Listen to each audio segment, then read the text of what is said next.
Welcome to All Things Considered CX, the podcast where we challenge the status quo of customer experience. Hosted by Bob Azman, this show is all about disrupting practices and redefining what it means to truly connect with customers. In this unhinged approach to CX, we're focused on building better experiences from the ground up. Each episode, Bob dives into the bold ideas, unconventional strategies, and fresh perspectives that are shaking up the world of CX. We're bringing you the voices that are pushing boundaries and changing the game. If you're ready to rethink how customer experience is done and drive real transformation, you're in the right place. Let's get into today's episode of All Things Considered CX. Hello and welcome to another episode of the All Things Considered CX podcast. I'm glad you're joining us for another episode. We're kicking off a new season of this podcast, and we're taking on a little bit of different approach and look to the podcast because we want to try to focus a little bit more on people actually doing the work, practitioners. We'll still, of course, have authors and consultants, but we want to look at the status quo and see how we need to change and challenge it. And so as we kick off this new season, I couldn't think of anybody better to have join me on this podcast than Alex Mead, who is a practitioner, has been working for a number of years, creating better experiences and better service for customers. So Alex, welcome to the podcast. And if you would, please introduce yourself to our listeners. It's a pleasure to talk to you again. I think it's been over 2 years since we last spoke. But first of all, even the word practitioner puts heckles down my spine. I'm a leader. I join organizations and I say, whether they report to me directly or not, I don't care, but I need to have control of your contact center, your CRM, your UX, your digital, your customer insights. So practitioners are the guys that usually sit in the corner and journey map, etc., as a high level judgment call. So I'm a customer service experience leader. That's what I call myself, and we can explain what customer service experience means at any stage. But basically, I'm the guy that likes to say to an organization, if you bring me in, I will tell you every single pain point your customers experience at every life cycle stage, pre-purchase, during, post-purchase, after purchase, every channel, every situation, and I'll tell you how I think you should fix it. And I'll tell you where your staff are not being supported with the empowerment or the information and the capability to fix things when they go wrong. So yeah, I'm a customer service experience. I like to use the word leader, but to be clear, not every single role have I had direct line management. I've had some roles where I've had thousands of people reporting into me. I've had others where I've just been like the strategic advisor, but I always just have that same thing. If I was a customer of that organization, what would drive me crazy? And I like that. That's what I like to do. Mm-hmm. So Alex, let's start there with CSX. Talk to us about your view on that, because I think it's unique and I think it's spot on too. Go ahead. Absolutely. I a lot of the things that I've been talking about, you look back now for 12, 13 years, CSX, I came up with it then. I said CX is a disaster because it's ruining customer service experience. Because if you think 20 years ago, there was customer experience, no, sorry, there was sales, there was service, there was operations, there was marketing. And along came this buzz phrase, customer experience. Everything, every touch point is going to be joined together into CX. Well, that has completely ruined customer service, because what do? They put marketing people in these CCO roles, these CXO roles, and they put them in charge of the poor people that were running the contact centers, the chatbots, the email, the complaints teams, but were pushed to one side because suddenly CX, MPS, VOC, journey mapping just came to the fore. It became like a craze. So CSX to me is take another way. CX is a combination of two distinctly different things. They've been merged together. It's like merging together IT and finance. We're going to have a director of IT and finance. What the hell? That would be, it's the same thing. So there's brand and marketing experience, which is a hugely important part. It's, it's the way the company is represented in advertising, in communications, in every way. There's the interaction, the calls to action. So brand and marketing experience is a very specific skill set. And then there's customer service experience. So there's BMX and CSX. Customer service experience, quite simply, is when a customer has a question, issue, need, problem, whatever, at any life cycle stage, how easy is it for them to get an answer or get a fix? So CSX is enormous. It's pretty much every interaction a customer could possibly have with an organization when they have a question. And that's not brand and marketing experience, it's CSX. And I think I'm starting now to hear people talk CSX. It's astonishing that I'm starting to hear it come up. It's becoming an established phrase. I really should document these things and say, this is my thing. I'm even hearing people talk about my epic framework now and taking credit for that. But we'll come back to that. But CSX is basically, hey, if you think about the examples, I'm on a website looking at flights. I want to know, it says there's a 2-hour connection time between this flight and that flight. Are the terminals close enough together that I'll make it? Is there any way you can easily ask that? No, you'll give up. You'll do something else. Or hotels. I want to book a hotel room. I want to make sure I can get interconnecting rooms with my kids. Is there any way you can easily ask that? No, you have to phone a phone number. So CSX stops people buying things in the first place.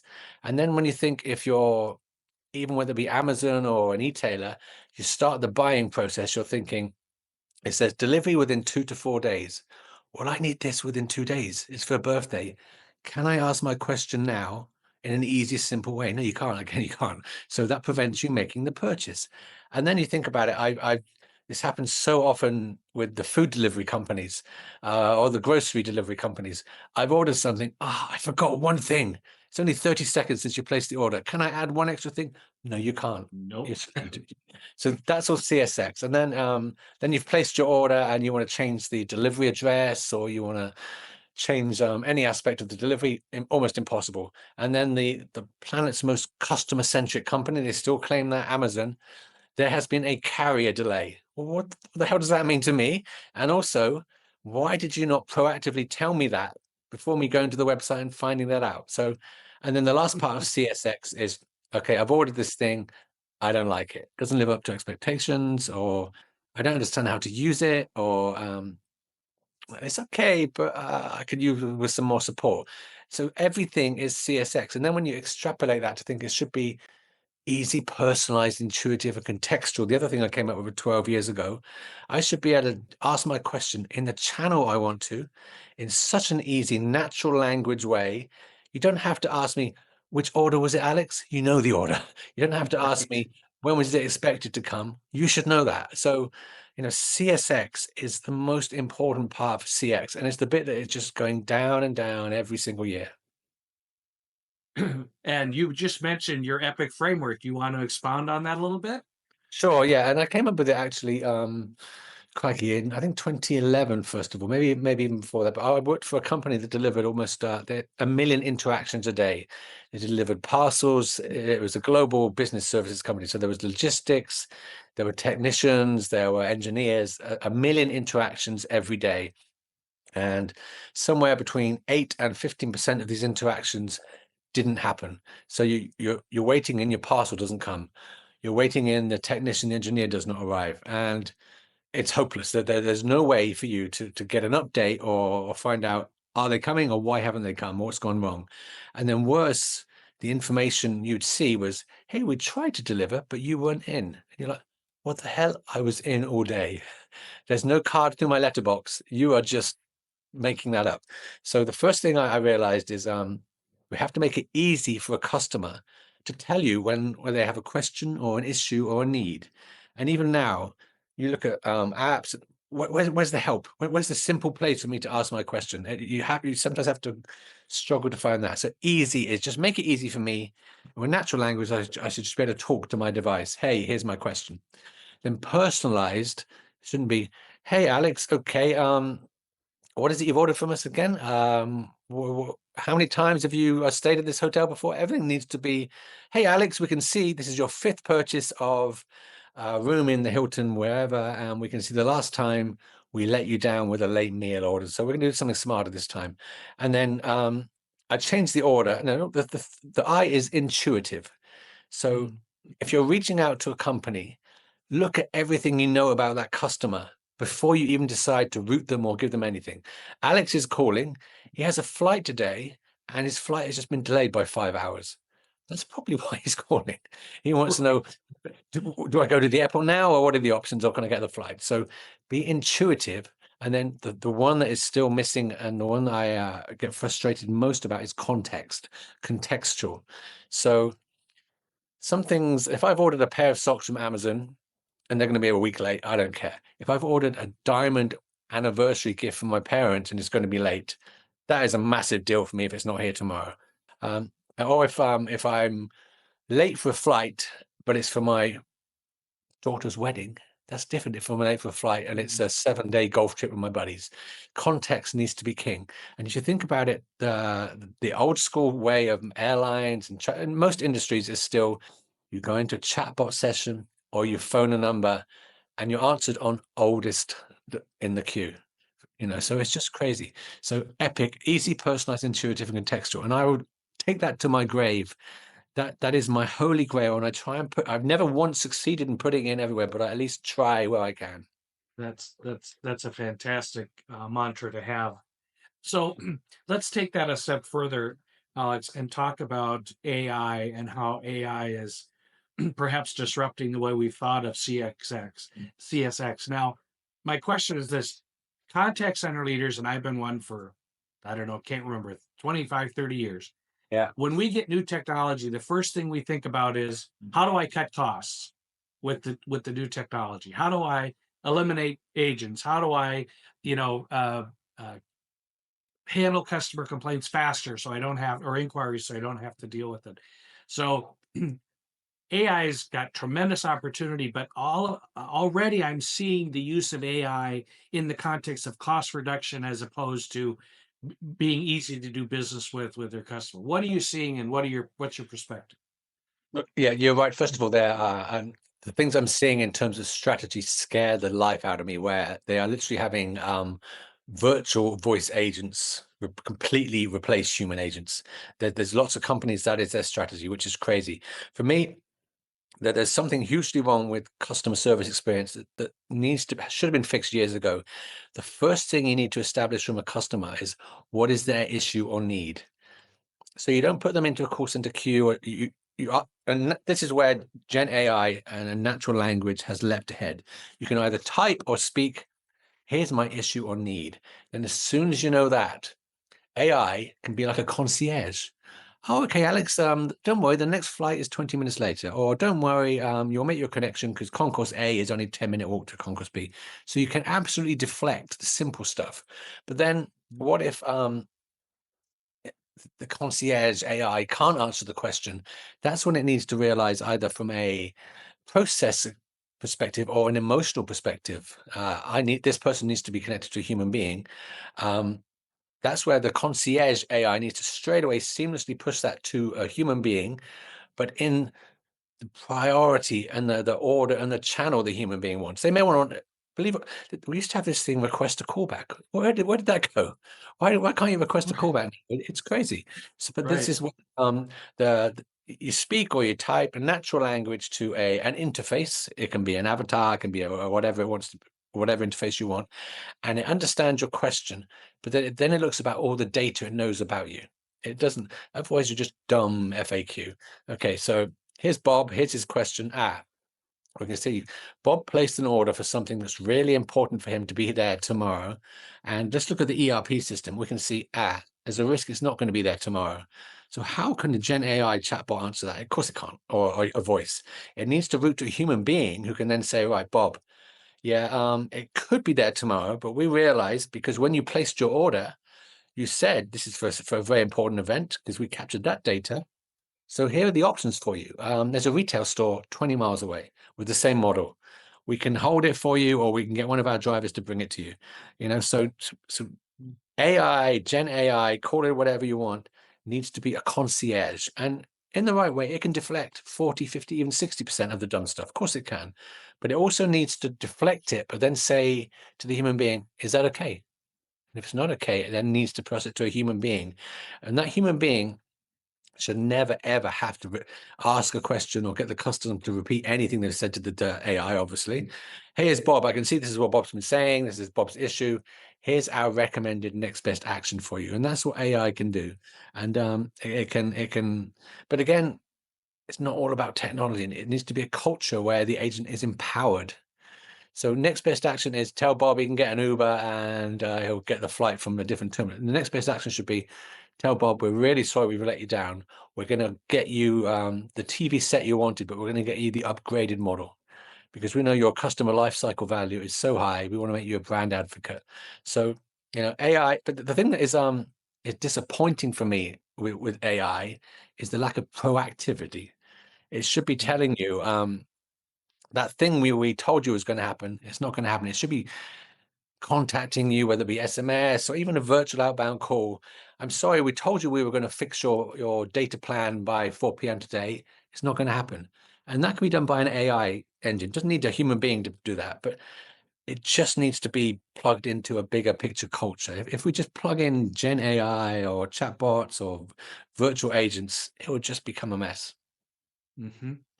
So Alex, I can imagine my listeners sitting here thinking you described what you just did with AI being a concierge and saying, yeah, that's the way it should be. Let's do it, right? And then they walk into their organizations and they do exactly the opposite of what you just described. Why Yeah. do we always get sideways on these things? The first thing is back to our very first point. There are so few executive customer service experience leaders in organizations anymore. The people that get it, they've been replaced by CMOs, CXOs, CCOs, the people that don't even think that way.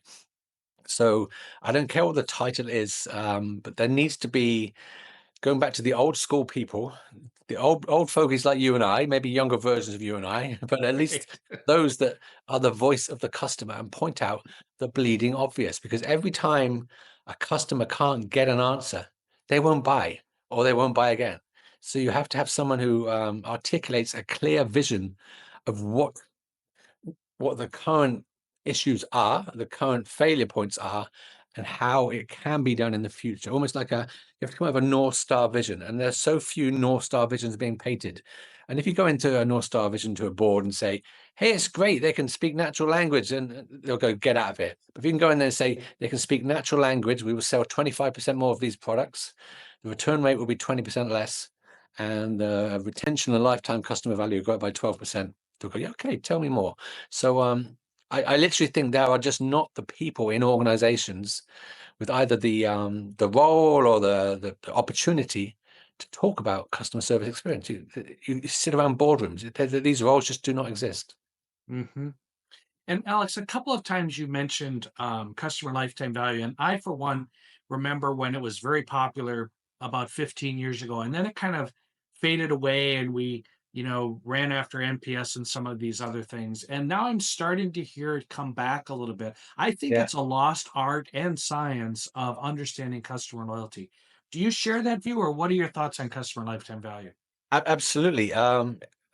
It astonishes me how stuck some. If you think of the big, and it's mostly the bigger organizations, the big brands that still do this so badly that goes back to the service recovery situation. So we've let Bob down. My God, Bob's been a loyal customer for 15, 20 years. He spent tens of thousands of dollars with us. Let's do something special because his average lifetime value is X. And that should be straight away popped up to either the AI or the customer service agent. You are empowered to do something special for Bob. And it just doesn't happen. You see screen pops with Bob's last 4 complaints. Here's screen pops with his last, not here's a metric of his lifetime value. Here's the empowerment you should be doing for Bob. And if you think about there's a well proven stat I learned, I think 15 years ago. A customer who's had an issue but had that issue sorted out and resolved well is happier than a customer who never had an issue in the first place.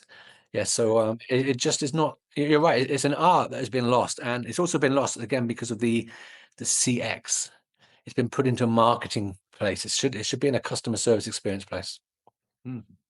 I recently had an experience where my streaming provider raised prices and then didn't have a contract, and We lost channels for a while, and then right after the channels were reinstated, they raised prices, and they kept raising prices. And I kept getting these offers from other streaming providers that had the same channels at 30, 40, $50 less. So I Yeah. called them up and I said, I'm going to cancel. It's just, no, we don't want you to cancel. You've been with us for many years. At least they knew that. She said, let me see what I can do for her. So she came back and she was all excited. She said, I'm so excited. I can get you a $15 credit for your subscription service, which was $150 a month Oh my subscription service. goodness. My And I said, goodness. oh, every month? She said, no, a one time because you're a loyal Oh, customer. oh, $15 one time. I said goodbye. I canceled the subscription. I'm done, and went to the other provider. And it was like, you made an effort, but boy, did that effort to retain me, but boy, did that effort fall short. Because I'm that- guessing they knew how long I had been there, but they didn't know the value, right? They knew I'd been absolutely. there a few years, but they didn't Exactly know the right. Yeah. value. And there should be and it also shouldn't be, I need to check for you. It should be next best Exactly. action, RPA, straight away on the desktop. Give Bob the same offer he's got elsewhere and give him something on top as a one-off gesture. Right. It's astonishing. And clearly, think about it there. A contact center agent shouldn't have to worry about the profit margin, but there Right. should be a metric in front of them that says we can actually take a loss on Bob for 6 months because of the lifetime customer value. So they shouldn't have to think about that. It should just be in their face. Here's what you can, and again, it shouldn't, whether it be a human being or an AI agent, it should be able to do this stuff for you.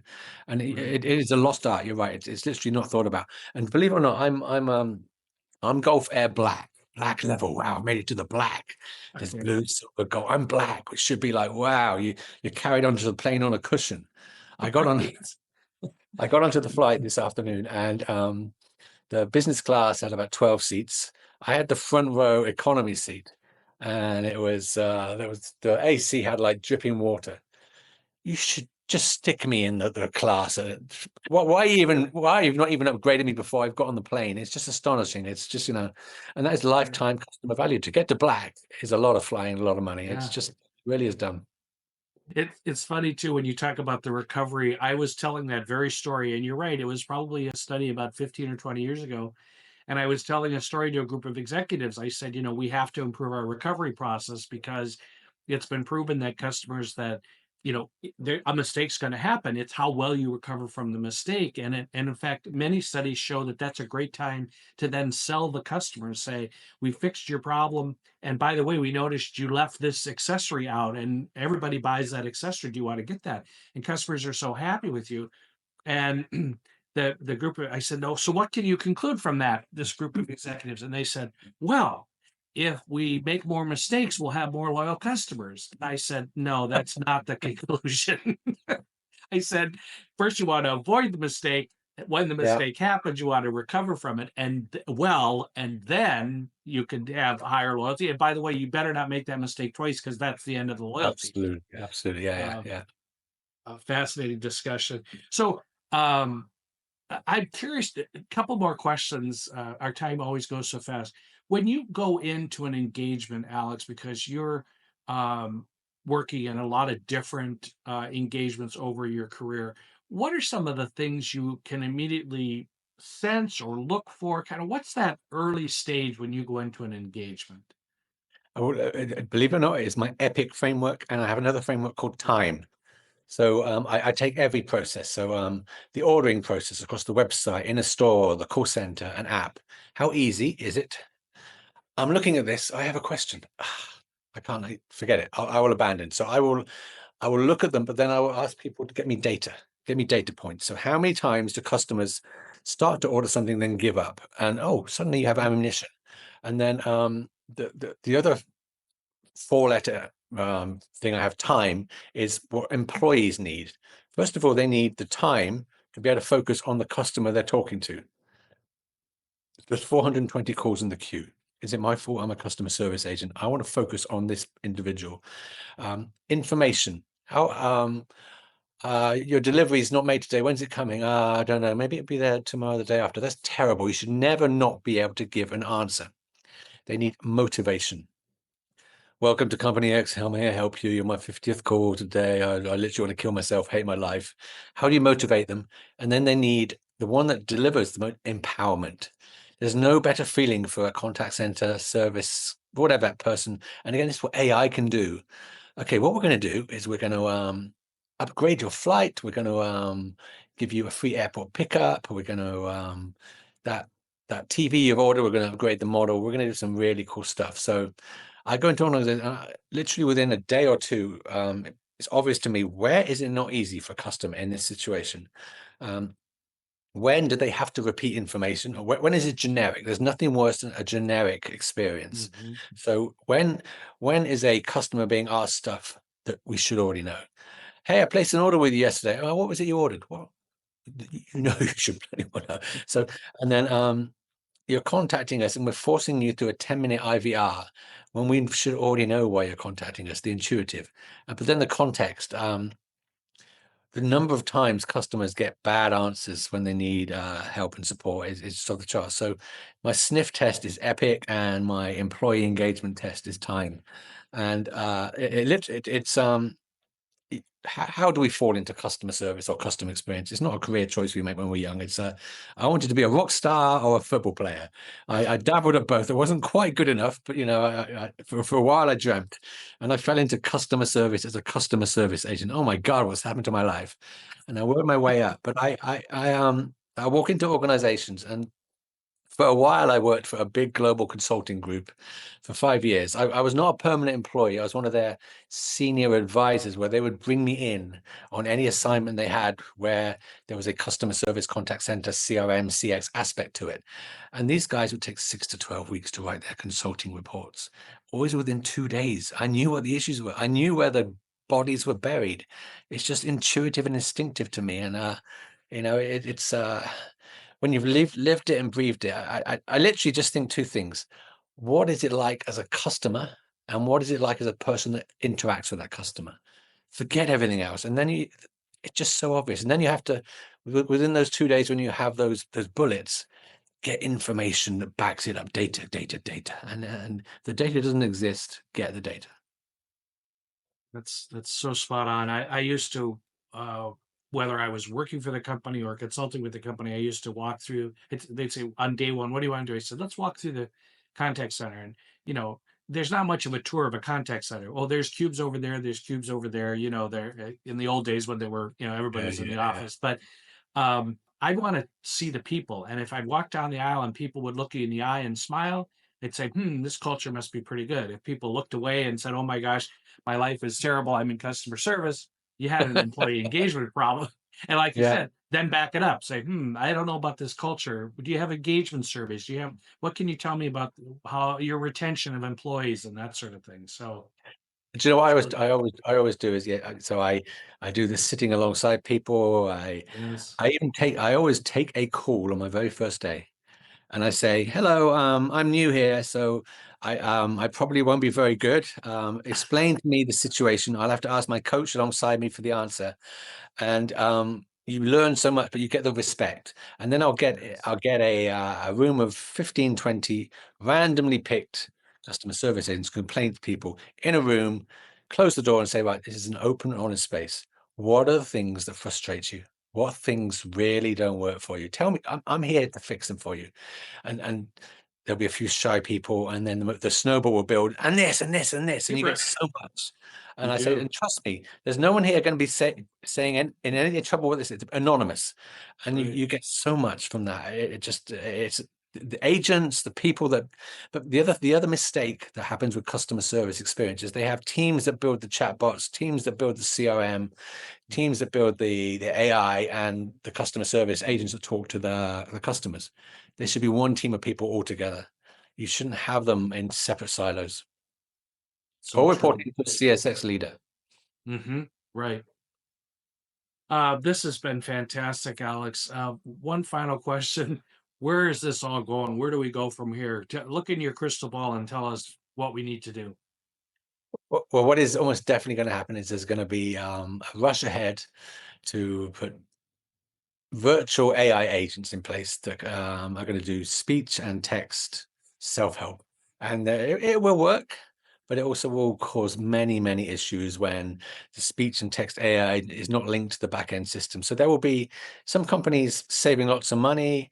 There'll be some companies getting it right, but there'll be some companies completely destroying the customer sentiment or the way that they interact with the customers. So I've actually, I look back, I said this 5, 6, 7 years ago. The first thing we need to establish is, what is the customer's issue or need? So we have to forget this. Here's a phone number, here's an email address, here's a chatbot. Just give them an interface to say, hey, here's my question, issue, or need. And secondly, but that needs to be embedded into every aspect of their experience. So I'm on a page looking at a flight. I'm on a page looking at a restaurant. I'm on a page looking at a meal, or I want to ask a question now. Let me ask it on the page I'm looking at. So then it's contextual. So I'm looking at a picture of some steak with mushroom. And it's, are those peppercorns? I can't quite tell. Let me ask if the peppercorn. So Right. everything needs help, needs to be embedded into everything. It needs to be not you can go to here for an FAQ page, or you can go to here, or you can talk to a virtual assistant. Help needs to be embedded into every single aspect of what every customer does. And Gen AI can do that, and it can give answers. And when the answers aren't good enough, okay, would you like to talk to a human being? Give the customer the control. And here's one thing I did 12 years ago with this logistics company. We allowed customers to raise a case by going to the website or the app and saying, your tracking information is wrong. And then they could choose a category saying, you say you try to deliver, but I was in all day and nobody came. I literally put that as a category a customer could choose. The marketing director hated me for putting it. I won that battle. The most commonly clicked category was that, 12,000 per day.